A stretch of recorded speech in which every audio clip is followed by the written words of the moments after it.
И к спортивным новостям. Золото и бронза командного зачета и серебро в личном первенстве. С таким итогом завершили гонщики Чувашии выступление на заключительном пятом этапе Кубка России по ледовым гонкам.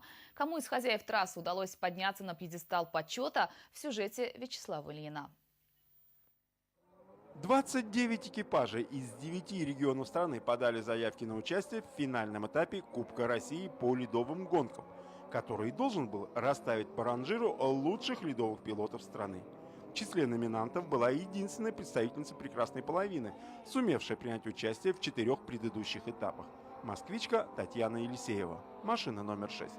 Мы, конечно же, не преминули воспользоваться возможностью узнать, какой подарок ждет от своих коллег дама-пилот.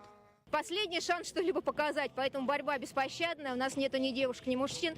У нас есть только машина, это есть соперник, и мы все боремся. И, конечно, машина едет, это же лед, ее надо продумать все заранее, поэтому контакты есть, это все на усмотрение судей. По результатам гонок из 10 пилотов класса машин 1600 Татьяна заняла 8-е место, сумев обойти хозяина трассы Юрия Михайлова, машина номер 26, и пилота из Южноафриканской республики Зами Ульриха, машина номер 5.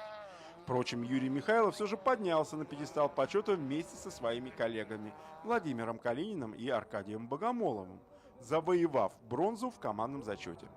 А вот в классе машин с объемом двигателя 1400 кубических сантиметров итоги выступлений пилотов Федерации автоспорта Чувашии значительно весомее. Перед заключительным этапом все шансы попасть в тройку призеров Кубка страны имел представитель поселка Кугесия Андрей Васильев. Шанс всегда есть, гонка же она как-никак непредсказуема, но будем стремиться, надеяться, что попасть в тройку, но пока мы идем на 4-м месте. Любители автоспорта Чувашии рассчитывали на то, что сумеет на домашнем этапе повторить свой успех 17-летний Даниил Слепов.